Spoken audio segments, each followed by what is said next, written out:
Eu tenho uma professora de filosofia e ela me diz que Deus não existe. Qual é o argumento que ela usa para tal? Ele diz que se Deus existisse, então por que ele permitiria o mal? Se Deus existisse, por que ele permitiria que aquele ladrão, aquele assaltante roubasse na casa daquele homem humilde? Se Deus realmente existisse, por que ele permite o mal? Bem, é sobre isso que eu quero falar. Por que Deus realmente permite o mal no nosso mundo? Por que Deus faz isso? Será que Ele tem prazer no nosso sofrimento? Será que Deus realmente quer isso? Ou não é Deus fazendo isso?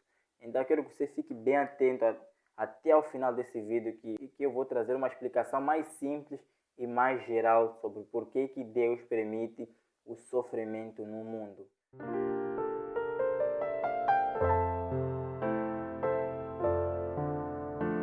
Bem-vindo, pessoal, eu sou Teodoro, bem-vindo à imersão às Escrituras. Quero pedir que você se inscreva no meu canal, deixe seu like e me ajude a crescer aqui no YouTube.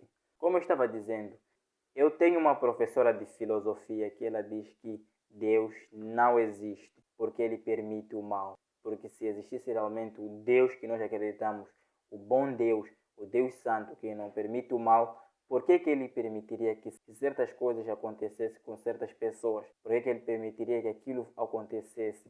Então, é evidente que Deus não existe. Claro, não vou entrar em debate se realmente ela está certa ou está errada, mas eu quero também te perguntar, será que Deus realmente existe? E se existe, por que Ele permite o mal? Por que Ele permite certas pessoas terem certa doença? Por que Ele permite que aquela pessoa mora? Por que Ele permitiu a Covid-19?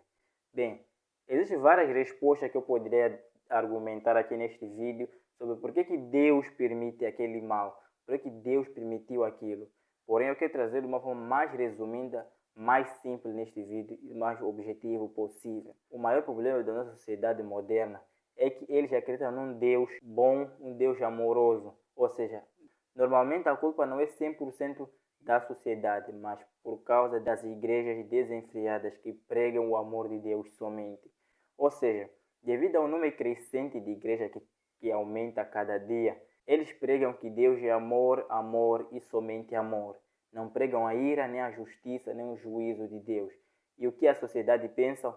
Sim, eles pintam que Deus é somente bondoso, que Deus só faz justiça. Eles não pensam num Deus justo, poderoso, que mata as pessoas que não obedecem a Ele. Então é isso que a sociedade pensa, não por culpa deles 100%, mas também por culpa das igrejas atualmente, que só pregam uma passagem da Bíblia para trazer uma grande doutrina. Porém, o que eu quero tirar da vossa cabeça, pessoal, é que Deus não é somente Deus do amor, mas é Deus da ira, Deus da justiça e Deus do juízo. Os atributos de Deus estão equilibrados. Não é que o amor de Deus é maior que a ira dele. Todos estão equilibrados. Todos estão na balança e todos estão na mesma posição. Ou seja, Deus é irado e Deus é amor. Enquanto Deus perdoa, Ele também mata. Enquanto Deus faz justiça, Ele também liberta. Então, pessoal, o Deus que nós acreditamos, o Deus das Escrituras é esse.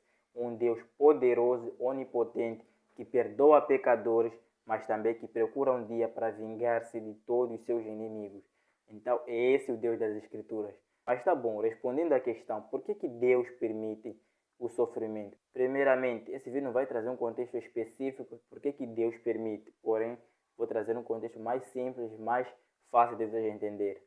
O principal motivo do porquê que Deus permite o sofrimento é porque somos nós mesmos que causamos o sofrimento. Como assim, você me pergunta? Nós é que causamos o sofrimento. Por exemplo, a Primeira Guerra Mundial foi causada por quem? Por Deus, por animais ou por homens? Claramente foi pelos homens. Os homens é que criaram a Primeira Guerra Mundial. A Covid, quem que trouxe? Os homens ou os animais ou Deus? Claramente é os homens. Mas vai dizer, mas não, Covid veio de animais. Mas quem trouxe esses animais? Quem comercializou? E se nós deixássemos esse animal no seu habitat natural, será que isso teria acontecido? Obviamente que não. O Sol está aquecendo cada dia mais. A temperatura global da Terra está aumentando. E quem é o causador disso? Deus, animais ou os homens? De novo repito, os homens. Ou seja, Deus não tem obrigação de nos livrar de nada, porque fomos nós mesmos que criamos, fomos nós mesmos que provocamos. E nós não recorremos a Deus, recorremos ao nosso conhecimento como se fôssemos Deus. Ou seja, nós chutamos Deus do seu trono, colocando nós mesmos que somos superiores a Deus. Mas eu te pergunto, Deus tem obrigação de nos livrar? Claramente que não. Nós queremos pensar que Deus das Escrituras é um Deus humilde, é um Deus sensível ao pecado, é um Deus que precisa de nós.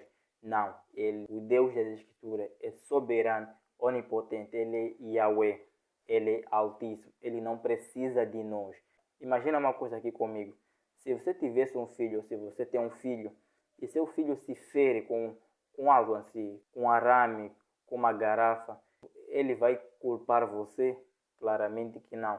A culpa é dele. A culpa é do seu filho que se feriu, que foi brincar com aquela coisa, que foi provocar aquilo.